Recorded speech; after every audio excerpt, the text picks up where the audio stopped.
Tuhan bersamamu. Dan bersama rohmu. Inilah Injil Yesus Kristus menurut Yohanes. Dimuliakanlah Tuhan.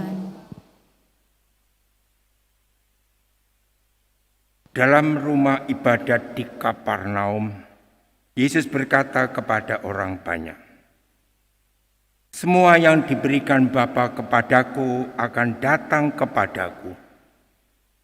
Dan barang siapa datang kepadaku, tidak akan kubuang.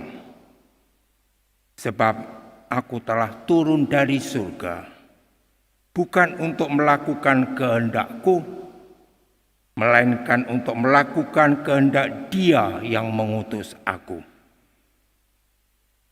Dan inilah kehendak Dia yang telah mengutus aku, yaitu supaya dari semua yang telah diberikannya kepadaku, jangan ada yang hilang, tapi supaya kubangkitkan pada akhir zaman.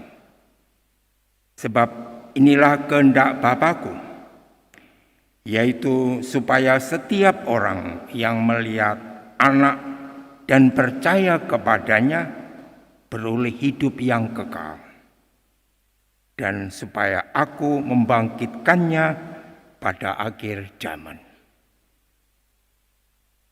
Demikianlah sabda Tuhan. Terpujilah Kristus.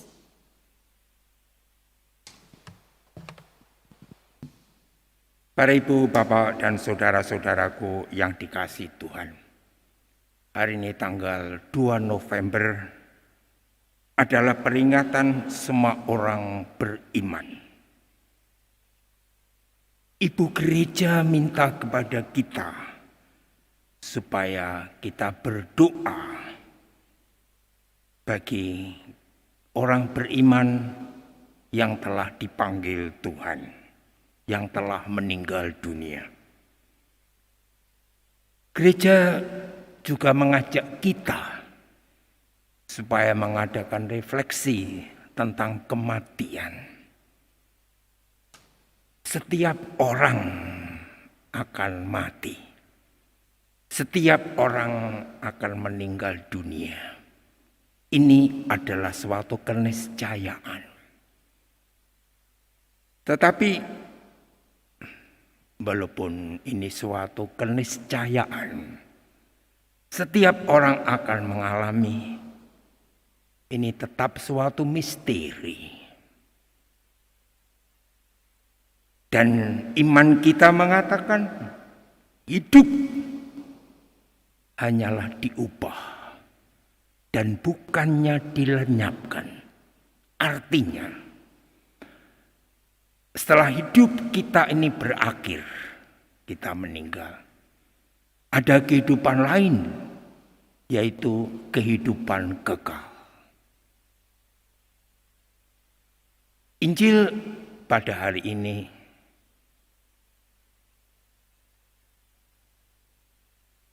menegaskan hal itu.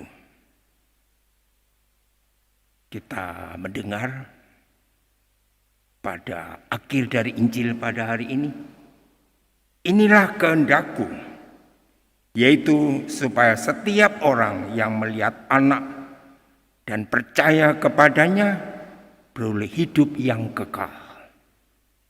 Jadi setiap orang yang melihat Yesus dan percaya kepada Yesus akan mendapatkan hidup yang kekal. Lalu, apa itu kehidupan kekal? Di dalam buku Katekismus Gereja Katolik, nomor 207, kehidupan kekal itu, apakah kehidupan kekal itu? Kehidupan kekal itu mulai langsung setelah kematian. Pada saat meninggal,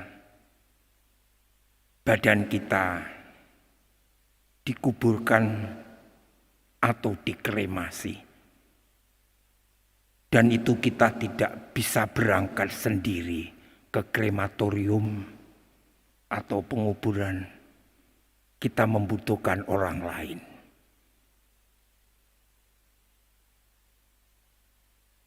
Badan kita dikremasi atau dikubur kembali kepada debu tanah.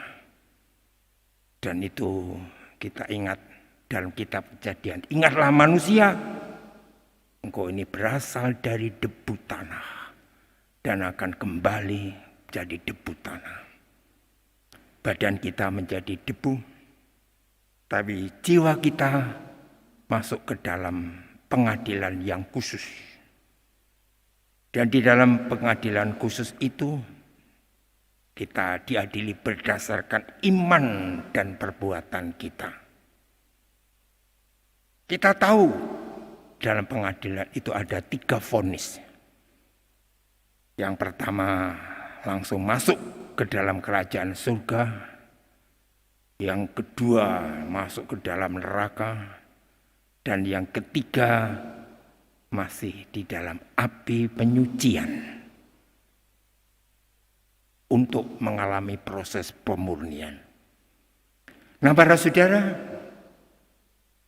saudara-saudara kita yang masih di dalam api penyucian harus mengalami proses pemurnian, itu membutuhkan doa-doa kita. Agar supaya masa di proses pemurnian itu segera berakhir dan kemudian diizinkan untuk masuk kepada kehidupan yang kekal. Tuhan memberkati kita semua.